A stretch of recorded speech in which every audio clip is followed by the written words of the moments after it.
For far too long, the issue of whether football players should be compensated has been unsuccessfully addressed. The issue of college athletes being paid applies to all sports, but today I'm going to focus just on football.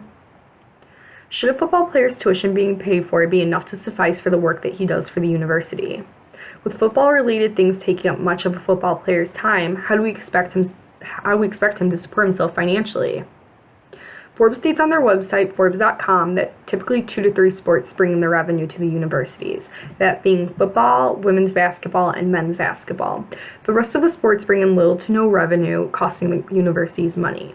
With this being true, how do we expect the football players to be held responsible and not be paid for their services because the universities are unsuccessfully marketing the other college sports?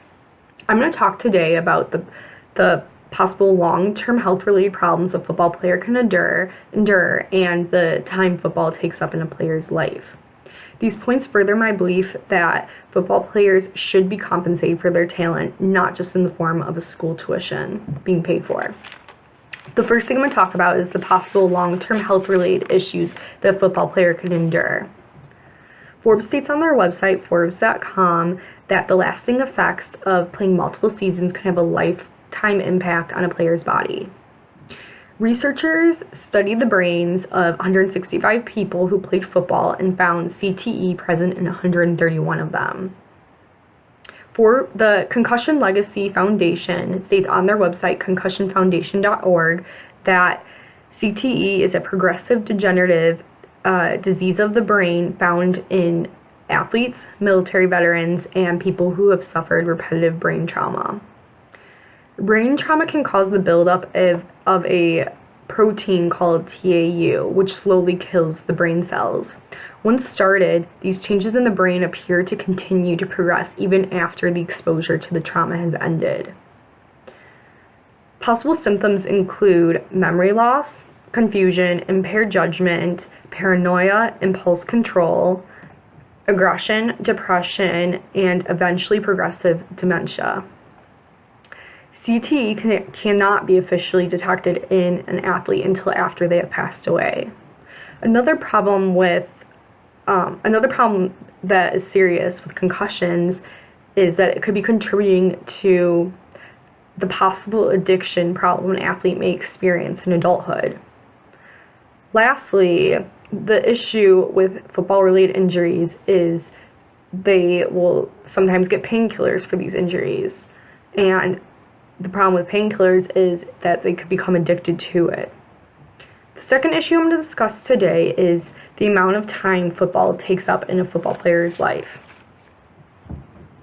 CNN states on their website, money.cnn.com, that NLRB's Chicago office found that at Northwestern, players are in fact employees of the university and therefore deserve to be represented by a union. NLRB says that players put in longer hours than some paid employees of other fields. They also said during Northwestern's orientation week, it consists of 14-hour days from 8:30 a.m. to 10:30 p.m. All this time is devoted just to football-related activities. Up until the season starts, the workload trails off from about 50 to 60 hours a week, then to 40 to 50 once the season and classes begin. Weeks with road games include a 37-hour trip that includes practice, travel, and then a 3-hour game. After the season ends, players still spend more time on football than they do school, and more time than a student who has a part-time job spends at their job. Northwestern says academics are athletes' number one priority with a 97% graduation rate. But hours detailed in the NLRB's report total 1,750 hours a year, which average to 36 hours a week. CNN's article gives a perfect example of why football players do deserve to be compensated for their work. Another example of this is by CBS Sports. CBS Sports states on their website, cbssports.com, that they did a sample of 409 athletes from various sports. athletes want, and from this report they discovered that athletes want an established 8-hour window where no practices can be held, and they're asking for it to be from 10 p.m. to 6 a.m. Also, 80% of the Pac-12 athletes say that they had a missed class for a game in 2014 and 2015.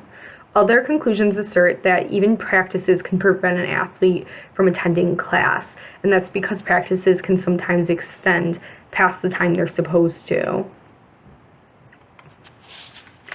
In conclusion, I discussed today whether football players should be compensated for their talent. I support my opinion that they should be compensated by talking about the possible health-related problems they can endure and the amount of time football takes up in a football player's life. It would be unheard of for a company to not pay their workers because they didn't make enough money or didn't make the surplus they had planned on. Instead, the company would have to make cuts and possibly layoffs. Maybe this is what the university needs to have happen. They could have cuts by maybe cutting the nutritionist or some of the assistant coaches and physical therapists. They could get rid of any position that is not necessary for the football team to survive. Another option is maybe not paying the coaches such a ridiculous high salary. Whatever needs to happen in order to give the men compensation for their work needs to happen then.